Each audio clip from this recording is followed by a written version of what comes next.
Dismiyado gid eh. Oo, bisan sino magtanaw kung mga sitwasyon.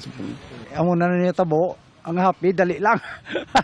Pag Mayo hasta Subo sang nagliga. Kulba, hadlok, ngam nali magdalam ang baha, anong matabo sa amon din, malulos kami liwat. Okay, bago natin ituloy, itong baha sa Iloilo, sabi ko nga, hindi naman Luzon lang talagang tinamaan itong baha na naranasan ngayon sa Pilipinas. Bakit ka mo pakialam ako ng pakialam dito sa mga baha ngayon? Nangingialam ako dyan. Kasi nga dito sa mga flood control nila. Shout out muna tayo sa ating mga subscriber ho na lagi nakasuporta dito sa ating YouTube channel. Sa aking mga kaibigan ho dito sa YouTube na nandyan ho lagi. Marami mong salamat sa inyo, ma'am. Sir ha? Sa inyong suporta, sa mga suporta rin sa atin na mga tahimik lang ho dyan. Sa mga bagong dating ho dito, welcome po sa ating YouTube channel. Sa lugar ko dyan sa Pilipinas, sa Bohol. Shout out po sa mga igsuon diya sa Bohol. No?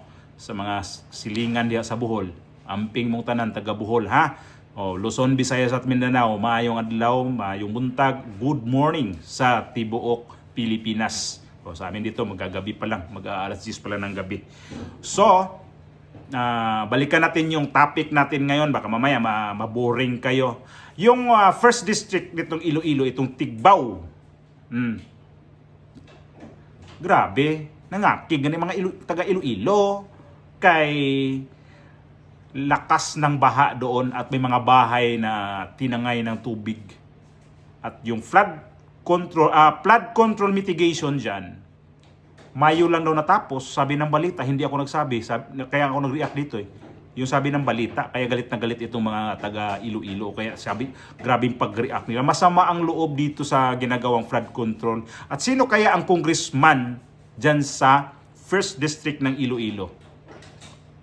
Ipasok natin yung balita, tapos tirahin natin yung congresswoman dyan na grabe ka, walang hiya, ang kapal ng mukha nitong congresswoman na to. Dismayado at nangangamba ngayon ang ilang residente sa isang barangay sa Tigbawan, Iloilo. Dahil kasi sa patuloy na pag-ulan, gumuho ang flood mitigation structure doon na nitong Mayo lamang natapos. Nakatutok si John Sala ng GMA Regional TV.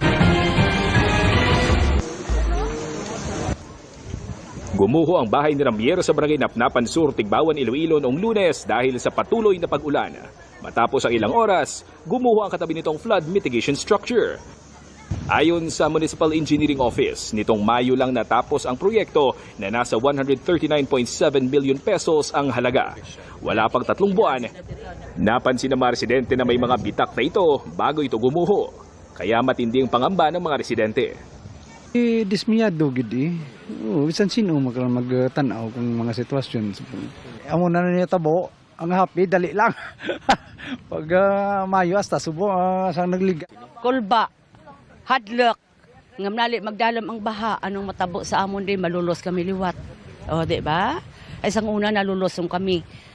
Ay amo gani ang balko sa ila silingkuti, dapat ko naghimo kamo sang amo karag isip man ninyo kung anong depensa sa babaw. Dito may tubig isa. Amo to nga Dito nag-stop. nag-stop amo to nga nagkala Isang naka-factor. usmod to ang mga Isang naka. Kaya why na sungawan mo? Why na access? Sa pagsusuri ng Municipal Engineering Office, ang DPWH Iloilo 1st District Engineering Office, soil erosion ang dahilan ng pagguho ng bahay at ng flood mitigation structure. Sana raw ay bago sinimula ng proyekto, pinag-aralan muna ng contractor at ng DPWH ang kondisyon ng lupa. Kay tani ko ni nakita ni designer basi ko na may mga factors man sila nga i-add tani sa design nila. Sinisikap ng news team na makuhanan ng panig ang DPWH Iloilo 1st District Engineering Office, pero wala pa silang tugon habang pinag-aaralan pa ang sitwasyon ng istruktura. Alam nyo na kung saan banda sa Iloilo. Grabe. Ito mga ginagawa nilang flood control ngayon, kung hindi ghost project, substandard, kaya bakit ito na bakit ito tinangay ng baha? Kasi sabi, malambot daw yung lupa, kaya tinangay din yung bahay at saka itong lupa nito ay malambot. Kaya nga yung may nag-react doon na dapat daw tinesting muna yung lupa doon kung anong resulta doon sa paglalagyan ng flood mitigation. Sa totoo lang, itong Pilipinas kasi ngayon, ginagawa ninyo ng negosyo yung mga ilog-ilog ha. Ginawa niyo ng flood control, ginawa niyo simento para flood control nga. Dito sa ibang bansa, kung ano yung lapad, ano yung saan hanggang saan yung laki ng ilog, hindi na pa nakailaman yun. Dito ilang baha na dito ang pero hindi man ko nakakita na kagaya sa Pilipinas na mga taniman, grabe. Pero dito, kung saan lang yung ilog, pinabayaan nila yun. Kasi nga dyan nasisira din talaga ang mga ginagawa ng flood control. Kasi lumiliit yung daanan ng tubig, siniminto nga ninyo. Tapos, yun, nasisira pa din yan kasi gagawa ng hindi maganda pa kagawa. Ito nga, substandard. Pero, ginawa kasi ninyo negosyo eh. Diyan kayo kumikita kasi talaga kontraktor. Basta gobyerno. Itong mga congressman dyan, Congresswoman Garin, ano nga palang balita? Tahimik ka. Itong si Garin, itong si Ding Baksya, yung may kaso pa to. Parang nanahimik lang to ngayon kasi kanila ngayon ang administrasyon eh. Kapag ito, mawala si Bongbong Marcos, sigurado itong Ding Baksya, gigisingin hong kaso na yan, itong si Ding Baksya na itong si Garin na yan. Ito si Garin, liti yata ito eh. Nakapangasawa ng taga Iloilo, kaya nasa Iloilo to siya. Siya ang nagiging congresswoman dyan sa 1st District ng Iloilo. At dati ho itong DOH Secretary. At ito nga yung mga bakuna sa mga bata noon na nagkaroon ng maraming mga batang na disgrasya. Hindi niya inamin yun eh. Ito si Janet Garin. Ito na naman ngayon, binaha itong distrito niya. Tahimik si Garin. Wala siyang kibo dito. Hindi nagpa-media-media pero sa impeachment ni BP Sara, tingnan natin. 'Di ba? Active, no? Aktibo dito sa mga pa-interview, mga press con diyan. Sir, babae pa naman ito. At ito, ang mga Ilonggo, nangakigla. Mga Ilonggo doon, mga Ilongga. Sama ng loob dito sa flood mitigation. Lalo na yung tangay na baha. Sino bang matuwa noon? Bahay mo tinangay ng baha na yan. Tapos ginawan nga ng flood mitigation. Pero anong nangyari? Mayo natapos. Giba ngayon. Mayo, Hunyo, Hulyo, 3 months lang. Hindi dumaan yung tagbaha kasi Mayo tag-init yan eh. Di ba? Dumaan yung baha. Di na nga yung flood mitigation. Anong nangyari? Kaninong pera yon? Pera natin yun. Kaya may karapatan tayo dito magreklamo. May karapatan din yung mga netizen dyan sa Iloilo na magalit talaga. Mag-react. Masama ang loob. Paano daw yun mangyari? Sabi ng yung nanay na yun. Hadlok. Ibig sabihin, takot. Paano kung sila daw ang madisgrasya? Sinong nun? Nako. Ito usong-uso kasi itong mga flood control sa Pilipinas eh. Bawat distrito, buong Pilipinas, kung may ilog, swerte ang congressman dyan. Yung iba nga dyan eh, gumagawa lang ng tulay kahit walang ilog eh. Mayroon yan, di ba? Nag-viral yun. Saan yun? Leyte? Mayroon yun. Na parang ginawang tulay pero hindi ilog. Ito pa kayo mga ilog ngayon, ang ginawa ninyong gatasan ho dyan. Pambira na mga kakapal ng pagmumukha nito mga congresswoman dyan, congressman. Ito si Garin, Hindi ka pa ba tapusan yung pananalasa dito sa pag-abuso sa mga tao? Inabuso mo na nga yung mga bata noon. Hindi niya inamin yun na yung disgrasya na mga bata sa Dingvac siya. Hindi siya maniniwala noon na sa bakuna daw yun. Hindi daw, sabi niya. Galit na galit. At parang ito, bubuksan ulit dapat tong kaso na to. Kaya lang tahimik ngayon eh. Ang dami mga kaso ngayon sa mga kaalyado ni Bongbong Marcos na dapat buksan na. Hindi na buksan. Gawa nitong kaalyado nila itong administrasyon na to eh. Sino bang dyan? Sino ba mag-imbestiga dyan? Ombudsman sa kanila. Naman pangbihira naman talaga itong ginagawa ninyo mga kalukuhan talaga. Mga babae man, mga lalaki man dyan.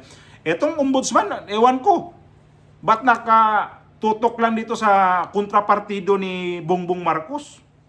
Mga kritiko ni Bongbong Marcos, nakatutok lang dyan. Pero ito mga kaalyado niya, Martin Romualdez, ito si Garin, ito si Suarez, Gigi Suarez. Sino pa may mga congressman dyan na ang lalaki ng mga niyan? Ito si Swansing yung babae din yan, yung pumalit kay Saldico. Mayroon din yan.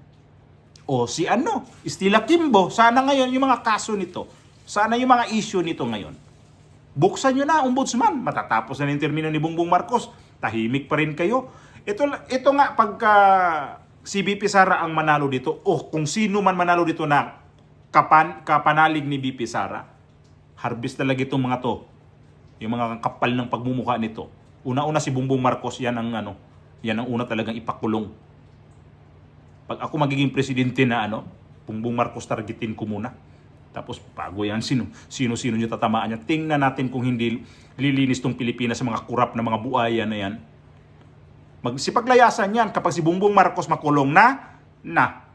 Hindi sipaglayasan na. Isali na rin tong anak ni Bongbong Marcos nitong maniubra lahat dyan sa House of Representatives kasi majority leader Sa kanya lahat yung mga congressman na 2026 ngayon. So 2027, mayroon pa silang mga kababalaghan dyan na gagawin nila. Pangbaon nila yan pag natapos na si Bongbong Marcos sa kanyang termino. Gagawa sila ng matinding insertion dyan. Magkano ang budget ng Pilipinas ngayon? Ilang trilyon yun? Grabe, ang laki. Pangbaon nila yan. Kasi 2028, di na naman sila pwede Sa bagay, 2027, pwede pa sila mayroon pa sila mga proposal dyan O, sa 2028, wala na. So, bandayan. Ito, kahit paanong bantay dito, makakalusot pa rin yan. Sa kanila lahat Ano pang? Ay, nako, ang biyaya nga nito talaga ng mga buwa talaga ng mga O, Garin, paano tong distrito mo? Tinangay sa baha, itong flood mitigation mo. Mayo lang natapos, pangbihira naman tinangay. Ano yan? Substandard sigurado. Hay, nako. Bakit di tinitingnan yan? O kung tinitingnan na maayos yan, o sige, baonan natin ng matibay ito. O ngayon, giba, di ba? Kita naman sa balita.